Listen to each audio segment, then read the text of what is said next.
What's more beneficial, a tax cut or a wage increase? Well, I have that answer for you. So, Ontario's provincial election is coming up June 7th, and Ontario PC leader Doug Ford is promising to cut taxes for anybody making under 30 grand a year. But at the same time, he will not increase the minimum wage to $15 an hour next year, like the Liberals and the NDP and the Greens all promised to do. So, what's better? A tax cut for those making under 30 grand or a wage increase to $15 an hour? BehindTheNumbers.ca did the math on this, and they break it down pretty clearly.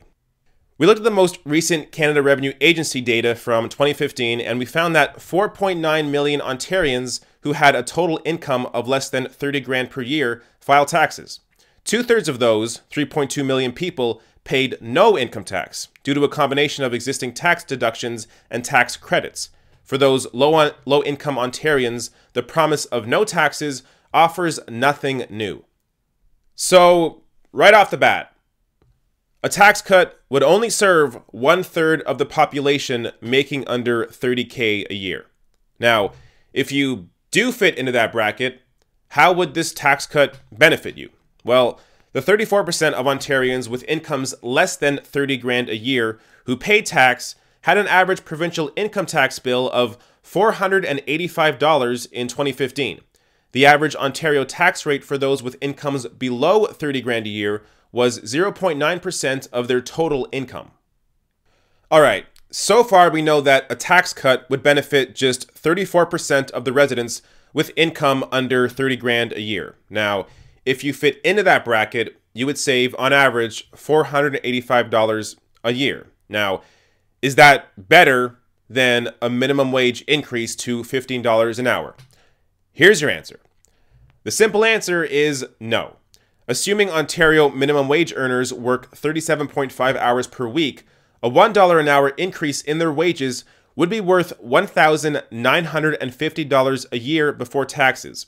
These workers would be further ahead with an increase in wages, rather than having their wages frozen and getting a tax cut. There you go. Clearly, a minimum wage increase is better than a tax cut. And the benefits don't even just end at the worker themselves. You have to think about all that tax money that's lost. It would likely lead to cuts. Cuts to public services that people, largely low-income people, use, like transit, childcare, and education. Freezing the minimum wage and offering a tax cut in its place would not only reduce low-wage workers' direct income, it would also reduce the amount of revenue that the province has to pay for public services that they need to rely on, like public education, subsidized childcare, and public transit. This is simply a bad trade-off for low-income Ontarians, and it's an approach that would create a host of other problems. Before I have all the MMT people in my comments screaming, "You don't need taxes to pay for public services," I get it, but that's just not how our government currently operates. Less taxes would directly lead to spending cuts. It would directly lead to cuts in public services. So you have to think about the unintended consequences. And one of the other unintended consequences is what's called the welfare wall.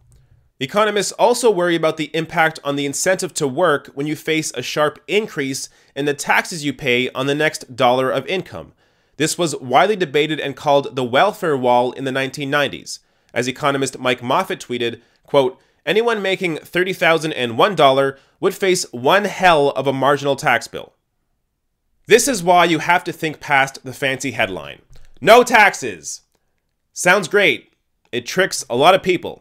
Until you actually get your feelings out of the way, crunch the numbers, look at this objectively, and recognize that Doug Ford's plan is just incredibly stupid.